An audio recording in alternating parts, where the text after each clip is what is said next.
Career tips RJ. सोबत प्राध्यापक दीपक कुलकर्णी. हा लेख मिलिंद रहाटगावकर मला जे जे भावते ते सर्व या यूट्यूब चॅनेलवरून आज प्रसारित करत आहे.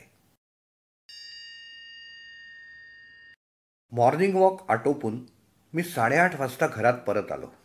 फ्रेश झाल्यावर सहज मोबाईल हातात घेतला. त्यात माझ्या एका माजी विद्यार्थ्याचा नितीश जगतापचा मिस कॉल होता. बारकाईने पाहिलं तेव्हा आणखीन 2 मिस कॉल येऊन गेले होते. नक्कीच काहीतरी महत्त्वाचं असणार हे मानून मी लगेच त्याला कॉलबॅक करणार तितक्यात त्याचाच पुन्हा फोन आला. Hello sir. नमस्कार. मी निशित जगताप बोलतोय. आठवतंय का? मी माझी मॅगझिन सेक्रेटरी, धातुशास्त्र अभियांत्रिकीचा विद्यार्थी. तुम्हाला 2 मिनटं वेळ आहे का सर? महत्त्वाचं काम होतं. मी उत्तरलो, सॉरी निशित, तुझे आधीचे कॉल्स मी घेऊ शकलो नाही. बोल, काय म्हणतोस? सर, आपण आत्ता फ्री आहात का? रेडिओ मिर्ची लव 91.9 FM या रेडिओ चॅनलतर्फे तुमच्याशी आर.जे. यश आणि सायली बोलणार आहेत. आपली हरकत नसेल तर मी त्यांना कॉन्फरन्स कॉलमध्ये घेतो.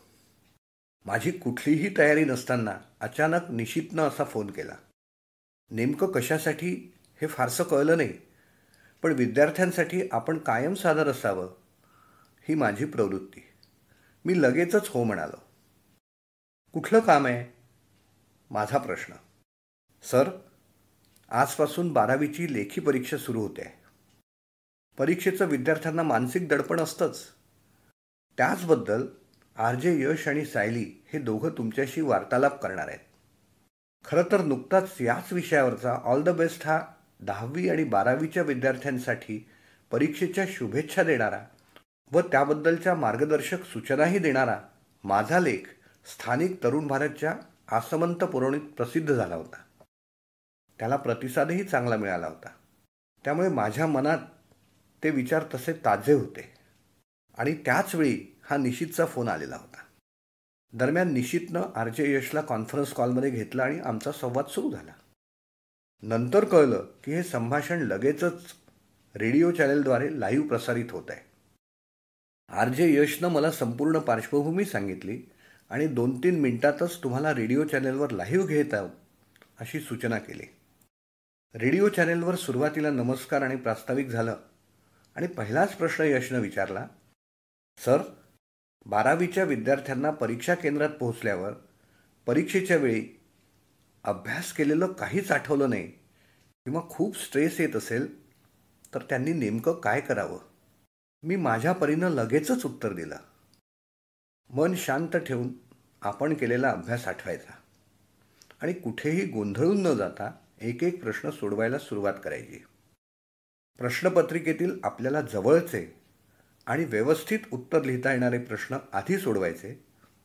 हळूहळू आपण वाचून काढलेले धडे बरोबर आठवतात आणि आत्मविश्वास वाढतो. लगेचच आर.जे. सायलीचा पुढचा प्रश्न आला. सर, परीक्षा हॉलमध्ये जाईपर्यंत अनेक विद्यार्थी पुस्तकं, वह्या, नोट्स सतत वाचत असतात. खरंच कितपत याचा उपयोग होतो? मी उत्तर दिलं, शेवटच्या क्षणापर्यंत वाचत राहिल्यानं आपल्याला अधिक अभ्यास लक्षात राहतो किंवा आठवतं असा भाग नाही. परीक्षा सुरू होण्याच्या किमान 1 तास अगोदर कुठलेही नोट्स आणि पुस्तकं वाचू नयेत. शेवटच्या क्षणापर्यंत असं केल्यानं आपण स्वतःला विनाकारण गोंधळात टाकत असतो. जो काही शांतपणे घरी परीक्षेपूर्वी अभ्यास केला आहे तोच परीक्षेत पेपर लिहिताना निश्चितपणे आठवतो. खोडकर वजा हलका फुलका प्रश्न लगेचच यश विचारू लागला. सर, आपण वर्गात बॅकबेंचर होता की अगदी पहिल्या बाकावर बसणारे हुशार विद्यार्थी होता? खरं तर मी दोन्ही कॅटेगरीमधला विद्यार्थी होतो. म्हणजे असं की माझा हस्ताक्षर चांगलं असल्यामुळे समोरच्या बाकावर बसून शिक्षकांना इतरांच्या वह्या देखील तपासून द्यायचो. मात्र वर्गात पहिल्या 10मध्ये म्हणजे गुणवत्ता यादीत मी कधीच नव्हतो. त्या अर्थानं मी बॅकबेंचरच होतो. तिकडून यश आणि सायली जोरात हसले. म्हणजे आमचं तुमचं छान जमेल सर, अशी सहज दाद देखील त्यांनी दिली. अभ्यासाव्यतिरिक्त विद्यार्थी जीवनात अजून कशाचं महत्त्व आहे या उपप्रश्नाला उत्तर देताना मी माझ्या शालेय आणि महाविद्यालयीन जीवनातील सांस्कृतिक कार्यक्रमातला सहभाग उदाहरण विशद केला. किंबहुना या गोष्टींकडे विशेष लक्ष देत होतो असंही सांगितलं. अशा अनेक गमती-जमती 4 ते 5 मिनिटात आमच्या वार्तालापात घडल्या. लगेचच समारोप करून अरिजित सिंगचं प्रसिद्ध गाणं लावून यश आणि सायलीनं माझा निरोप घेतला. या वेळेवरच्या अनियोजित कार्यक्रमात सहभागी होताना मला खूप मजा आली. करिअर टिप्स RJ सोबत हे प्राध्यापक दीपक कुलकर्णी यांचं अनुभव कथन आपल्याला आवडलं असेल तर लाईकचं बटन दाबा, शेअरचं बटन दाबून हे अनुभव कथन मित्रांना आणि नातेवाईकांना पाठवा आणि कॉमेंट बॉक्समध्ये आपल्या प्रतिक्रिया अवश्य नोंदवा ही आग्रही विनंती. असेच लेख जर आपल्याला नियमितपणे ऐकायचे असतील तर मिलिंद राहटगावकर मला जे जे भावते ते सर्व या यूट्यूब चॅनेलला जरूर सबस्क्राईब करा आणि बेल आयकॉन दाबून या चॅनेलवरील नवीन व्हिडिओंचं नोटिफिकेशन आपल्या मोबाईलमध्ये येईल याची तजवीज करा. धन्यवाद.